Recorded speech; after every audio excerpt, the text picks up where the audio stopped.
ലോകത്തിൻ്റെ കണ്ണും കാതും ഒരു തുകൽപന്തിലേക്ക് ചുരുങ്ങാൻ ഇനി 90 ദിവസങ്ങൾ.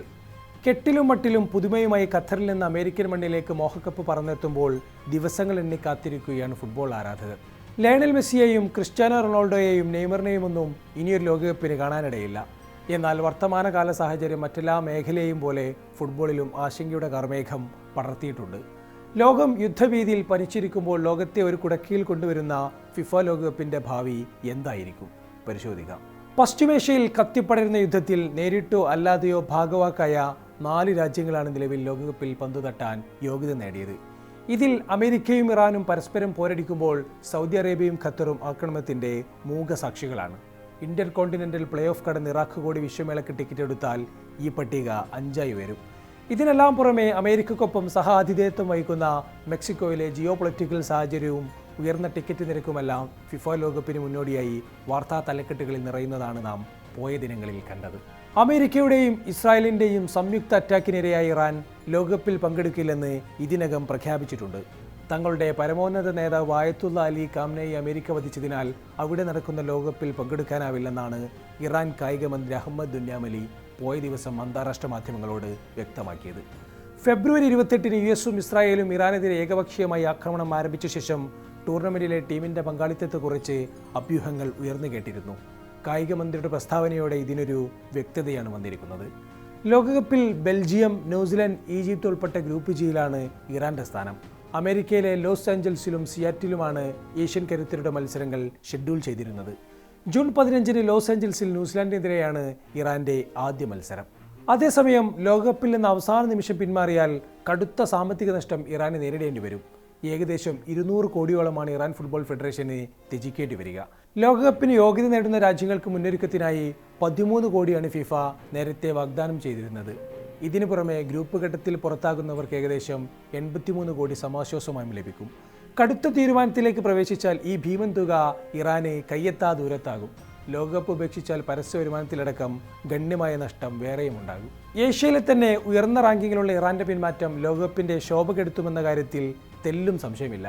ഫിഫ റാങ്കിങ്ങിൽ 20-ാം സ്ഥാനത്തുള്ള ഇറാന് മുൻ ഇന്റർ മിലാൻ താരം മെഹദി തരമിയടക്കം മികച്ചൊരു താരനിരയാണുള്ളത്.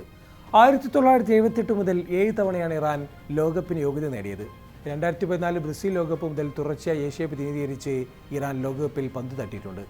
അതേസമയം ലോകകപ്പിൽ ഇറാന്റെ പങ്കാളിത്തം സംബന്ധിച്ച് നിരന്തരം നിലപാട് മാറ്റിക്കൊണ്ടിരിക്കുകയാണ് US president Donald Trump. Iran ദേശീയ ടീമിനെ ലോകകപ്പിലേക്ക് സ്വാഗതം ചെയ്യുന്നുവെങ്കിലും അവരുടെ സുരക്ഷ മുൻനിർത്തി ടൂർണമെന്റിൽ പങ്കെടുക്കുന്നത് ഉചിതമാകില്ലെന്നാണ് ഏറ്റവും ഒടുവിലായി ട്രംപ് വ്യക്തമാക്കിയിരിക്കുന്നത്. ഇറാൻ പങ്കെടുക്കുമോ ഇല്ലയോ എന്ന കാര്യം തങ്ങളെ ബാധിക്കില്ലെന്നടക്കമുള്ള പ്രകോപനമായ പ്രസ്താവനകളും നേരത്തെ US പ്രസിഡന്റിന്റെ ഭാഗത്തു നിന്നുണ്ടായിരുന്നു. നിലവിൽ ലോകകപ്പിലുണ്ടായിരിക്കുന്ന അനിശ്ചിതത്വങ്ങളിൽ പരസ്യ പ്രതികരണത്തിന് ഫിഫ ഇതുവരെ തയ്യാറായിട്ടില്ല. ഇറാന്റെ പിന്മാറ്റം മറികടക്കാൻ ഫിഫ ഔദ്യോഗിക തലത്തിൽ ഇടപെടുമോ എന്നും വരും ദിവസങ്ങളിൽ കണ്ടുതന്നെ അറിയണം. അമേരിക്കയെ പിണക്കിയൊരു നിലപാടെടുക്കാൻ പ്രസിഡന്റ് ജിയാനി ഇൻഫാന്റിനോക്കും പരിമിതി ഉണ്ടാകും. സമീപകാലത്തെ ഫിഫ പ്രസിഡന്റിന്റെ നിലപാടുകളെല്ലാം വിരൽ ചൂണ്ടുന്നതും ഇതിലേക്ക് തന്നെയാണ്. ഇറാൻ പിന്മാറിയാൽ ഏഷ്യയിലെ നിലവിലെ സാഹചര്യം അനുസരിച്ച് UAEക്കോ ഇറാഖിനായിരിക്കും എൻട്രി ലഭിക്കേണ്ടത്. എന്നാൽ ഇക്കാര്യത്തിൽ ഫിഫയ്ക്ക് സ്വന്തം വിവേചനാധികാരം ഉപയോഗിച്ച് തീരുമാനമെടുക്കാനുള്ള സാഹചര്യമുണ്ട്. കടുകട്ടിയ യൂറോപ്യൻ യോഗ്യതാ റൗണ്ടിൽ പുറത്താകുന്ന പ്രധാന ടീമിനെ ഈ വിധത്തിൽ ലോകകപ്പിലേക്ക് ഇൻക്ലൂഡ് ചെയ്യാനുള്ള സാഹചര്യവും നിലനിൽക്കുന്നു. ഇനി ഏഷ്യൻ ക്ലബ്ബ് തന്നെ മതിയെന്ന് ഫിഫ നിലപാടെടുത്താൽ ഫിഫ റാങ്കിങ്ങിൽ മുന്നിലുള്ള UAEക്കാകും നറുക്കു വീഴുക. ഏഷ്യൻ യോഗ്യതാ റൗണ്ടിൽ ഇറാഖിനോട് തോൽവി നേരിട്ട് UAE നേരത്തെ തനകുലിച്ചു മടങ്ങിയിരുന്നു. നിലവിൽ ഇന്റർ കോണ്ടിനെന്റൽ പ്ലേ ഓഫ് കളിക്കാനിരിക്കുന്ന ഇറാഖിന് നേരിട്ട് യോഗ്യത നൽകുകയും ഇറാഖിന് പകരം UAE ഇന്റർ കോണ്ടിനെന്റൽ പ്ലേ ഓഫിലേക്ക് അയക്കാനുള്ള സാധ്യതയും തള്ളിക്കളയാനാകില്ല. യുദ്ധ സാഹചര്യങ്ങളെ തുടർന്ന് മെക്സിക്കോയിൽ ഈ മാസം അവസാനം നടക്കുന്ന പ്ലേ ഓഫ് മത്സരങ്ങൾ മാറ്റിവെക്കണമെന്ന് ഇറാഖ് ഇതിനോടകം ആവശ്യപ്പെട്ടിട്ടുണ്ട്. ഇറാൻ അമേരിക്ക പ്രശ്നങ്ങൾക്ക് പുറമെ മെക്സിക്കോയിലെ ആഭ്യന്തര കലാപങ്ങളും ലോകകപ്പിന് സുരക്ഷാഭീതി സൃഷ്ടിക്കുന്നുണ്ട്. മെക്സിക്കോയിലെ ജലിസ്കോ സംസ്ഥാനത്ത് കഴിഞ്ഞയാഴ്ച സൈന്യം കാർട്ടൽ മേധാവിയെ വധിച്ചതുമായി ബന്ധപ്പെട്ട അലൂലികൾ വിവിധയിടങ്ങളിലായി തുറന്നുകൊണ്ടിരിക്കുകയാണ്. ജൂൺ ജൂലൈയിലായി കടുത്ത വേനലാണ് ലോകകപ്പ് എന്നതും താരങ്ങൾക്ക് വലിയ വെല്ലുവിളി ഉയർത്തുന്നു. ചൂടിനെ പ്രതിരോധിക്കാൻ ഇരു പകുതികളിലുമായി 4 ഹൈഡ്രേഷൻ ബ്രേക്കുകളാണ് ഫിഫ പ്ലാൻ ചെയ്യുന്നത്. 3 മിനിറ്റ് വീതമുള്ള ഇടവേള കളിയുടെ സ്വാഭാവിക ഫ്ലോയെ തടസ്സപ്പെടുത്തുമെന്ന വിമർശനവും ഉയരുന്നുണ്ട്. കഴിഞ്ഞ ഫിഫ ക്ലബ് ലോകകപ്പിലടക്കം കടുത്ത ചൂട് വലിയ തോതിൽ കളിക്കാരെ വലച്ചിരുന്നു. ഇതോടൊപ്പം US-ലെ വിസ ലഭിക്കുന്നതിലെ നൂലാമാലകളും മത്സരം വീക്ഷിക്കാൻ എത്തുന്നവരെ പിന്നോട്ടടിപ്പിക്കുന്നു. വിവിധ രാജ്യങ്ങൾക്ക് അമേരിക്കയിലേക്കുള്ള വിസ വിലക്കും തിരിച്ചടിയായി തന്നെ നിലനിൽക്കുന്നുണ്ട്. ഖത്തർ ലോകകപ്പുമായി താരതമ്യപ്പെടുത്തുമ്പോൾ അമേരിക്കൻ മേളയുടെ ടിക്കറ്റ് നിരക്കും കുത്തനെ ഉയർന്നതാണ്. പങ്കെടുക്കുന്ന ടീമുകൾ കൂടിയതിനനുസൃതമായി മത്സര എണ്ണത്തിലും വലിയ വർധനവുണ്ട്. ഏകദേശം 7 ദശലക്ഷം സീറ്റുകളാണ് ലോകകപ്പിൽ ഫിൽ ചെയ്യാനുള്ളത്. അതേസമയം ഷെഡ്യൂൾ ചെയ്ത 104 മത്സരങ്ങളുടെയും ടിക്കറ്റുകൾ വിറ്റുതീർന്നെന്ന് ഫിഫ പ്രസിഡന്റ് നേരത്തെ പ്രഖ്യാപിച്ചിരുന്നു. എന്നാൽ ഇത് എത്രമാത്രം യാഥാർത്ഥ്യമാണെന്ന കാര്യത്തിലും വ്യക്തത വരാനുണ്ട്. കഴിഞ്ഞ ആഴ്ച ടിക്കറ്റ് ലഭ്യമാണെന്ന് കാണിച്ച ആരാധകർക്ക് ഇമെയിൽ സന്ദേശം ലഭിച്ചതോടെ സീറ്റുകൾ ഇനിയും ബാക്കിയുണ്ടെന്ന കാര്യം പുറത്തു വന്നിരുന്നു. ഉയർന്ന ടിക്കറ്റ് നിരക്കിനെതിരെ നേരത്തെ തന്നെ വിവിധ രാജ്യങ്ങൾ രംഗത്തെത്തിയിരുന്നു. ലോകകപ്പിന്റെ ഭാഗമായുള്ള ഫാൻ പാർക്കുകൾ പരിമിതപ്പെടുത്തുന്നുവെന്നതാണ് US-ൽ നിന്ന് പുറത്തുവരുന്ന മറ്റൊരു പ്രധാന വാർത്ത. ഇതുപ്രകാരം സ്റ്റേഡിയത്തിന് പുറത്ത് മത്സരം വീക്ഷിക്കാനുള്ള വിപുലമായ സൗകര്യം ഈ വേൾഡ് കപ്പിൽ ഉണ്ടാകില്ല. കഴിഞ്ഞ 2 പതിറ്റാണ്ടായി ലോകകപ്പിലെ പ്രധാന ആകർഷകളിലൊന്നാണ് ആരാധകരുടെ ഈ ഉത്സവങ്ങൾ.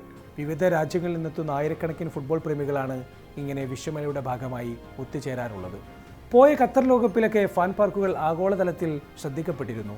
എന്നാൽ ഇത്തവണ പ്രധാന നഗരമായ ന്യൂയോർക്കിലടക്കം ഫാൻ ഫെസ്റ്റ് ഉണ്ടാകില്ലെന്നാണ് കേൾക്കുന്ന വാർത്തകൾ. കളത്തിന് പുറത്തെ രാഷ്ട്രീയം തിളച്ചു മറിയുന്നതിനു പുറമെ താരങ്ങളുടെ പരിക്കുകളും മാസങ്ങൾക്കിപ്പുറം ആരംഭിക്കുന്ന ലോകകപ്പിനെ ആശങ്കപ്പെടുത്തുന്നതാണ്. ഗെറ്റാഫയ്ക്കെതിരായ മത്സരത്തിൽ പരിക്കേറ്റതിനാൽ റയലിന്റെ ബ്രസീലിയൻ താരം റോഡ്രിഗോ ലോകകപ്പിനുണ്ടാകില്ലെന്ന് ഉറപ്പായിട്ടുണ്ട്.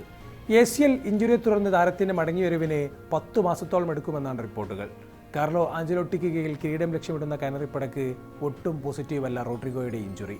കാൽമുട്ടിന് പരിക്കേറ്റ റയൽ താരം കിലിയൻ എംബാപ്പയുടെ കാര്യവും ആശങ്കപ്പെടുത്തുന്നു. ഏറ്റവും ഒടുവിൽ സാക്ഷാൽ ക്രിസ്ത്യാനോ റൊണാൾഡോയും പരിക്ക് പിടികൂടിയെന്നാണ് സൗദിയിൽ നിന്ന് പുറത്തുവരുന്ന വാർത്തകൾ. റൊണാൾഡോ വിദഗ്ധ ചികിത്സക്കായി സ്പെയിനിലേക്ക് പറന്നിരിക്കുകയാണ്. മുൻ ചാമ്പ്യന്മാരായ ഇറ്റലി പ്ലേ ഓഫ് കളിച്ച് യോഗ്യത ഉറപ്പിക്കുമോ എന്നും കണ്ടറിയണം. 48 ടീമുകൾ, 104 മത്സരങ്ങൾ. പങ്കാളിത്തത്തിലും ടെക്നോളജിയിലുമെല്ലാം വിപ്ലവകരമായ മാറ്റത്തിന് തയ്യാറെടുക്കുന്ന ഫിഫയ്ക്ക് നിലവിൽ ആഗോളതലത്തിൽ ഉരുണ്ടുകൂടിയ സാഹചര്യങ്ങളെ മറികടക്കാനാകുമോ? കാത്തിരിക്കാം.